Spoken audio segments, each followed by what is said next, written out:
কিভাবে আমরা অটোক্যাডের 2007 ভার্সনে আমরা ডিসপ্লের কালারটা চেঞ্জ করব।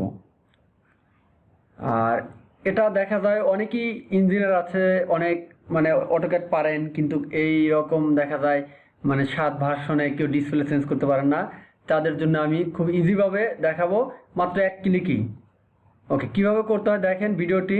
প্রথমে আমরা মাউসের রাইট বাটন ক্লিক দিলাম, দেওয়ার পরে যে অপশনে যাব, অপশনে যাওয়ার পর দেখেন খুব ইজি, এই যে পুরো একটা শেপ চলে আসছে আমাদের ডিসপ্লের অপশনগুলো। স্ক্রল বার, এখানে আমরা বিভিন্ন অপশন দেখতে পাচ্ছি। এখানে অপশনগুলো দিয়ে আমরা অনেকগুলো মানে কাজ করতে পারবো। প্রথমে আমরা এই ডিসপ্লেতে যাব। ডিসপ্লেতে আসার পর আমরা দেখেন এই যে কালার্স, এখানে আমাদের কালার্স আছে, কিন্তু এই কালার্সে ক্লিক দিলাম, দেওয়ার পরে এই যে হোয়াইট অর্থাৎ সাদা,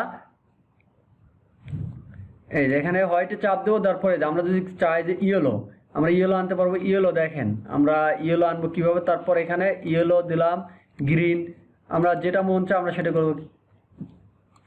কায়ান, ম্যাগেন্ডা, হোয়াইট, ব্ল্যাক, আমরা সবসময় ব্ল্যাক বেশি ইউজ করি। ব্ল্যাক আনতে চাইলে আমরা অ্যাপ্লাই এস ক্লোজ, এই যে ক্লিক দিলাম, দেওয়ার পর আমাদের এই যে ব্ল্যাক চলে আসলো। তারপর আমরা এই যে অ্যাপ্লাই ক্লোজ দিলে চাপ দেবো, অথবা ওকেতে চাপ দেবো, অটোমেটিক এই যে হয়ে যাব, দেখেন ব্ল্যাক হয়ে গেল। ওকে, আমরা হোয়াইটটা আবারও আনবো কীভাবে দেখেন, এটাতে চাপ দিলাম, দেওয়ার পরে যে অপশনে ক্লিক দিলাম, দেওয়ার পর অপশনে ক্লিক দিয়ে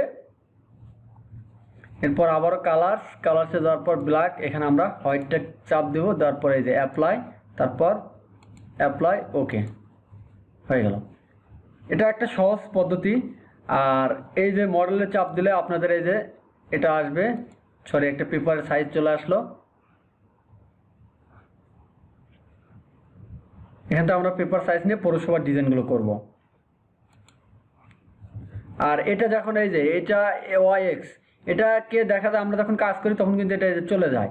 এটাকে আমরা অফ করার জন্য কি প্রেস করব, দেখেন অফ করার জন্য আমরা কি করব, এই যে ভিউ অপশনে যাব, যাওয়ার পর ডিসপ্লে ইউসি অর্গিন, এই যে চাপ দেবো, অটোমেটিক এটা আর কখনোই সরবে না।